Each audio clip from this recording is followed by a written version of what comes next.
What is up, everybody? White Lighting HWD here with another video, and today we will be looking at this base. Gaze at its beauty. And what we will be looking at today are some defensive replays of this base, because right now this is like one of the top 3, I'd say, trophy pushing bases used for Town Hall 10 in Champions League and Masters League. I see it a lot. I use it. A lot of top players use it. And it's just an extremely popular base for good reason. It wins a lot of defenses. Very happy with it. So let's go check out some replays and see how this base did in the Masters League. Okay, so the first to be attacking us is going to be Ali Auction Free, and he and or she will be using a Lava Loonian attack from the bottom left of my base. And the reason why this went as bad as it did is because the balloons did not really follow the Lava Hounds too well. These balloons all over here died all from that Wizard Tower. Well, most of them died, or a lot of them did, actually. And then over here, this Wizard Tower went to work, and not a lot of balloons went into the middle of the base, and the ones that did were not raged up until way too late, and that freeze spell was also kind of late as well. So all of the balloons are pretty much dead right now, and all this guy has left is a Lava Hound on top, and some minions and a dragon going into the middle of the base, which is not going to do much because there's still a ton of defenses up along with our queen. So that bomb is going to take that dragon out along with those defenses.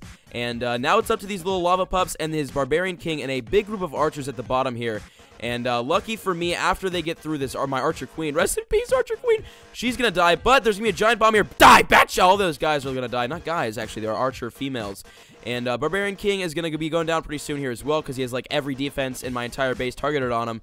And the low-leveled Queen is going to get locked onto the Clan Castle and then beaten down by that Tesla and the Inferno Tower. So she will not be able to do much, and she's actually going to run around, say F the Tesla, and lock onto that Town Hall. Makes no sense to me, but that's just her AI 40 right there, and that is going to be a 42% loss, and that is going to be 17 cups for me, so not a bad win, and that is one example of how well this base does in the Masters League. Next to take a crack at our base will be Devil Z, and he will be using a Go Wipe at the bottom of my base.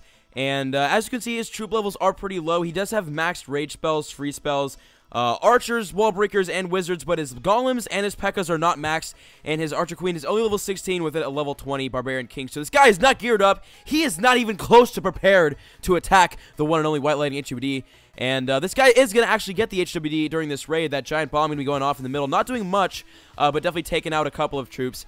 And the free spell is down along with the rage spell. That's going to help these wall breakers get in. So he's got the compartment open, the main compartment, but he will not be able to get that or get his troops into the middle of the base. Now, this is what I was talking about with this base, why it's so good.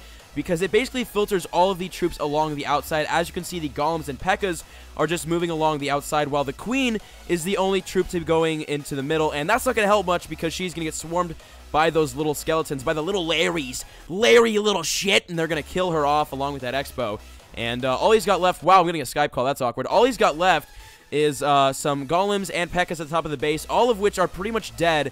Those P.E.K.K.A.s are going to both be dying around the same time, and it's all up to some golems and a couple of archers to get the 3-star on this raid. And honestly, I think he can pull it out. Maybe it might be like, you know, Galadon's attack during that live stream. Just kidding. I am just kidding, Galadon. I love you.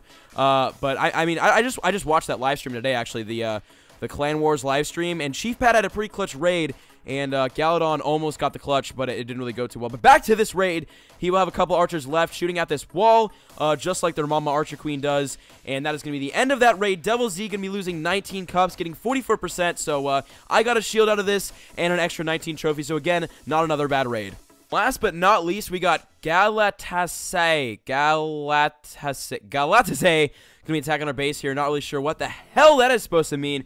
But he's got a pretty interesting army composition. This is like a cheaper go-wee-wee. I don't really know. There's some golems, there's a lot of giants, a bunch of archers, and 2 witches. And he will be attempting to break through this left side of my base. A heal spell is going down. He does have a jump spell that could have been used, and definitely would have helped here. I guess he was saving it for the middle compartment. I'm not really sure. Again, I don't really know what the hell happened during this raid or what his goal was, but he does break through those walls, finally getting into the middle of my base. And he does have a bunch of archers coming in, and his golems and giants are going to be swinging around. And again, this is why this base is so good. His free spell going down on that Inferno Tower, not really sure why. It wasn't really targeting. Like, okay, I guess it was targeting the giants. My bad. But his archers are basically grouping up at the bottom here. And they're going to take out a couple of gold collectors, but not much after that, considering there is no cleanup force behind his giants and his golems. This guy does not have any heroes. And literally everything that's left are these archers, and they're going to be all dying at the bottom here pretty soon. So he's got a couple archers left on the top of the base that are unfortunately going to take out some of my loot. But this golem also going to be dying pretty soon. And it will be all up to these archers at the top, which are obviously not going to be enough to pull out the 50%, and he will be ending battle there. And that's going to be it. 23 cups gained for me. That was actually a lot better, and this guy only got 37%, so he couldn't even leave me a shield. What an asshole. So that was the third and final raid on my base. So yeah, guys, this is my trophy pushing base, and it works really well. I do like it a lot, but I will be changing my base up pretty soon here, and I'm kind of torn between maybe using a more trolling base, like a troll-style base, or like a serious trophy pushing base. So I don't know. Tell me what you guys' thoughts are in the comments.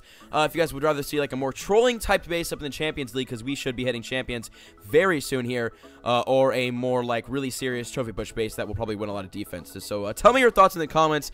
And yeah, guys, that is today's video. I hope you guys enjoyed. And now that we kicked some people's asses on the defense, let us go and visit the comment question of the day.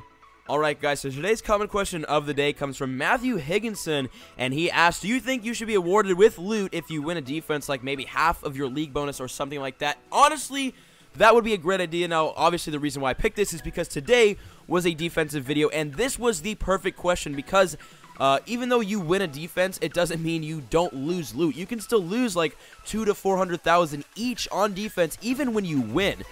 So I feel like if you win a defense, being rewarded for that would be awesome. Now, obviously this could be a little overpowered, maybe down in the lower leagues, because, you know, you could like go win 100 defenses overnight and just basically farm up a bunch of loot from that. But you got to factor in what he said here, like maybe half of your league bonus. That would be awesome. So up in the Champions League, you get like 90,000 each for a win, and that's not even a lot because in Champions League, usually when you get attacked, you get like at least between 100,000 and 400,000 each stolen from you every raid. At least I do, because people can easily crack into my base and take my loot. Not win though. The win is harder to get than the loot, but there's definitely people who will come in and take a lot of your loot. So to be able to get that back, even if it's only half of your loot bonus, I think it'd be awesome. It'd be really, really helpful. Just, you know, a defensive little bonus just for winning, because I mean, you get bonuses for winning on offense, why not for defense? There's so many things that they need to put in this game, man. Like, this would be cool. There's so many ideas that you guys put in the comments that I absolutely love. So that was today's comment question of the day, and keep putting your guys' ideas in the comments, and I will hopefully pick and answer the best one. So if you guys want your comment question of the day answered in next video, make sure to throw it down in the comments, subscribe, like the video if you have not already, and I love you guys, and I will see you guys in the next video. Peace. The pretty girls in class still, they never reply, but never say never, they never get caught on my mind. I'm trying to get better and grind, measure my effort and skill, gets better in time, fresher than ever, and I am who I am, no taking it back, I'm alive and well.